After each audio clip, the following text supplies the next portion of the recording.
Every year, they emerged from the forest.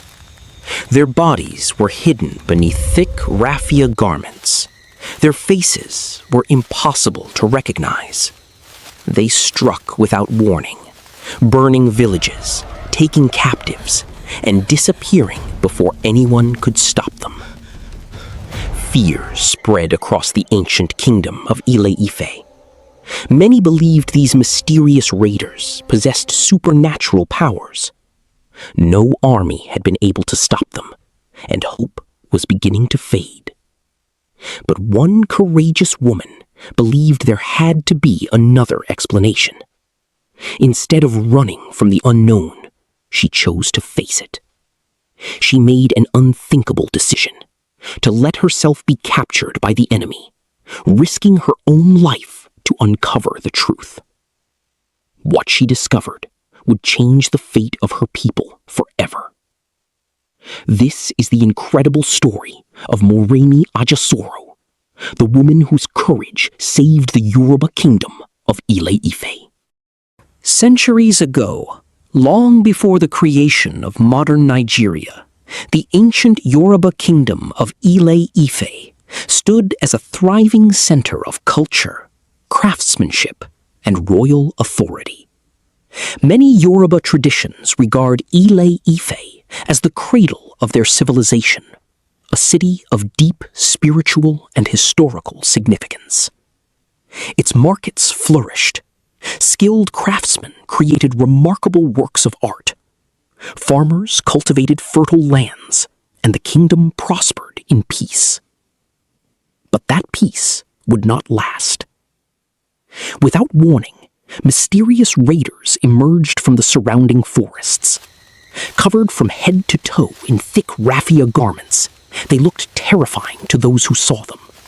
They attacked villages, seized captives, and vanished into the wilderness before the kingdom's defenders could respond. Each attack left behind fear, grief, and unanswered questions. Who were these warriors? Where did they come from? And why did they always seem impossible to defeat? As the raids continued, many people came to believe the attackers possessed supernatural powers. The kingdom's greatest warriors fought bravely, yet the mystery remained unsolved. Then, when fear seemed to have taken hold of everyone, one woman stepped forward with a plan that no one else dared to imagine. To understand why Moremi's sacrifice mattered, we must first understand the kingdom she was trying to save. Long before colonial borders divided Africa, Ile Ife stood as one of the continent's most remarkable civilizations. According to Yoruba tradition, it was the sacred birthplace of the Yoruba people, a city where kings ruled with wisdom, skilled craftsmen created masterpieces, and ancient traditions shaped everyday life. The streets of Ile Ife were alive with merchants trading cloth, beads, ivory, and food from nearby communities. Blacksmiths forged tools and weapons with remarkable skill, while artists produced lifelike bronze and terracotta sculptures that would one day astonish historians around the world. At the heart of the kingdom stood the palace of the Oni, the revered king of Ile Ife. Beneath his leadership, chiefs, priests, warriors, and elders worked together to preserve peace and order throughout the land. The kingdom was more than a place of wealth. It was a center of learning, culture, and spiritual tradition. Families celebrated festivals together, farmers cultivated fertile lands, and generations grew up believing their city would endure forever. But every new attack from the mysterious forest raiders threatened to destroy everything the people had built. Homes could be rebuilt, but a civilization lost to fear might never recover. The elders gathered again and again, searching for a way to stop the raids. Brave warriors fought with courage, yet every attempt ended the same way. The enemy struck swiftly and disappeared into the forest before they could be defeated. As despair spread across the kingdom, no one could imagine that the person who would change their destiny was not a general, not a king, but a woman whose courage would become legendary. Moremi Ajasoro was not a warrior in the traditional sense. Her greatest weapons were her intelligence, courage, and determination. According to Yoruba tradition, Moremi was a noblewoman connected to the royal household of Ile Ife and the wife of the Uni.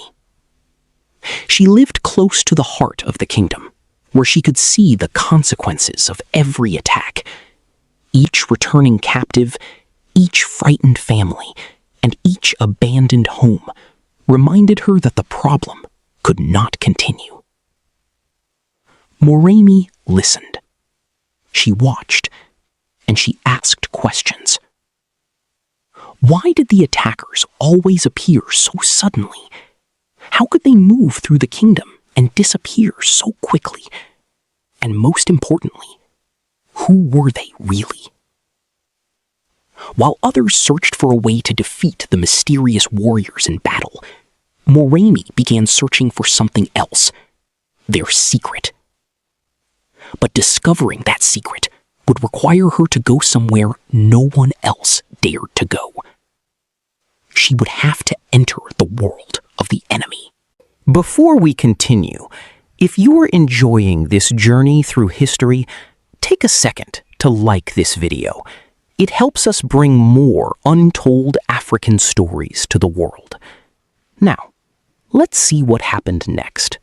The attacks continued, and with every new attack, the mystery surrounding the raiders became more difficult to ignore.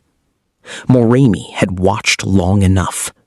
If the kingdom's warriors could not discover the enemy's secret from outside, perhaps the answer could only be found from within.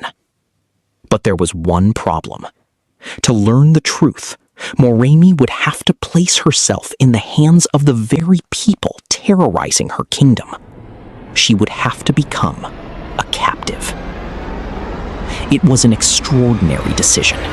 She knew that once she crossed into the enemy's world, there might be no way back. Yet Moremi was willing to take that risk. According to Yoruba oral tradition, she sought the help of Esemirin, the sacred river associated with her story, and made a solemn vow. If she succeeded in discovering the secret of the raiders and saving her people, she would fulfill a great sacrifice. Then Moremi returned to Ile Ife and waited. She knew the raiders would come again. And when they did, she would not run. The moment Moremi had been waiting for finally arrived. The mysterious warriors entered the kingdom once again. But this time, Moremi did not try to escape. She allowed herself to be taken captive. For the people watching from a distance, it may have looked like defeat. But Moremi knew that this was only the beginning of her plan. She was being taken somewhere no warrior from Ile Ife had managed to reach. Into the territory of the mysterious raiders. Away from her home, away from the protection of the kingdom, and deep into the world of the enemy. There, Moremi would have to remain patient. She could not reveal who she really was. She could not reveal why she had come. She could only watch, listen, and wait. Because somewhere inside this mysterious community was the answer that could save Ile Ife. Days passed, and Moremi continued to watch. She studied the raiders carefully, not their strength, but their habits.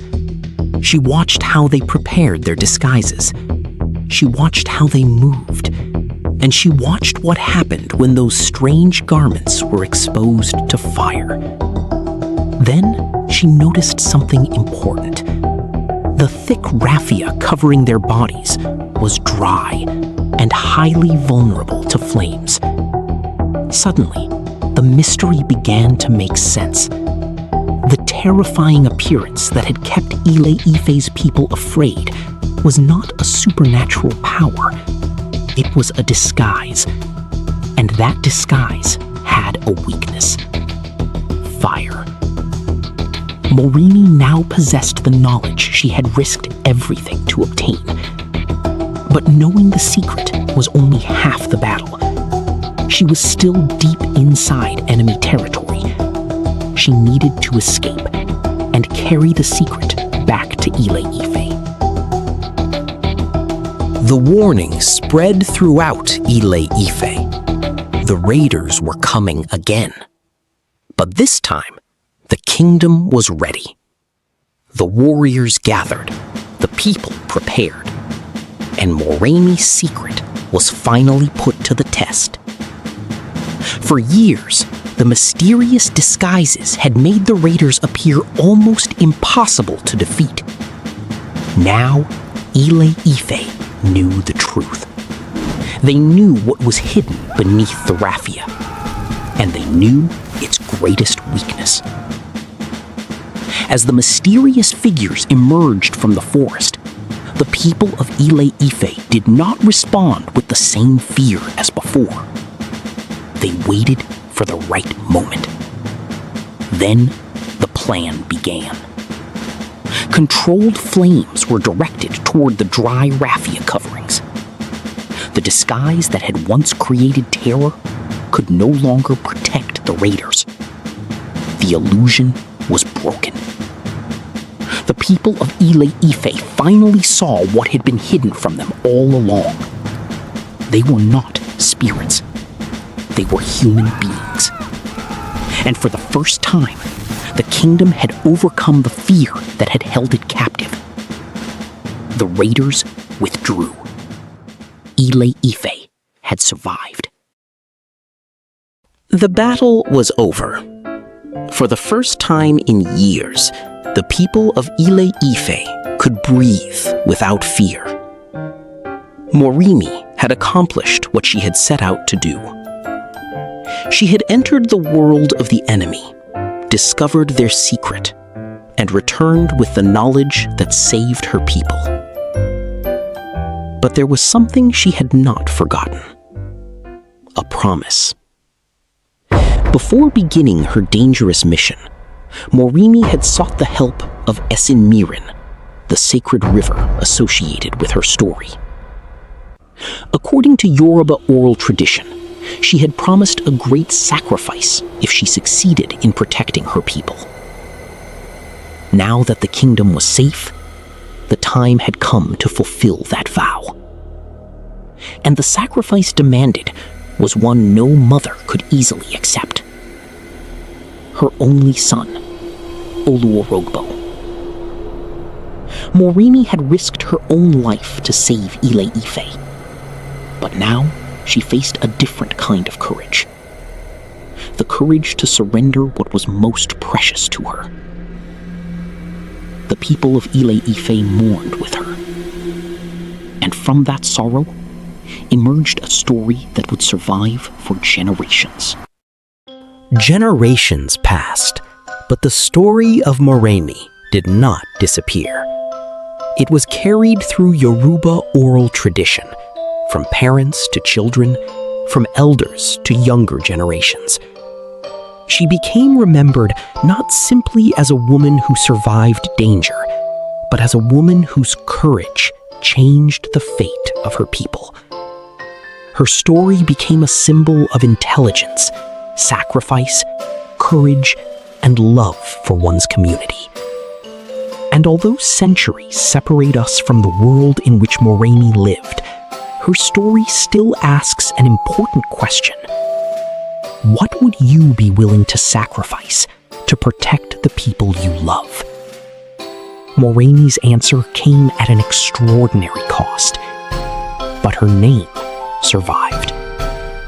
Today, the memory of Moremi Ajasoro remains deeply connected to the history and cultural heritage of the Yoruba people. Her story reminds us that heroes are not always the strongest people in the room.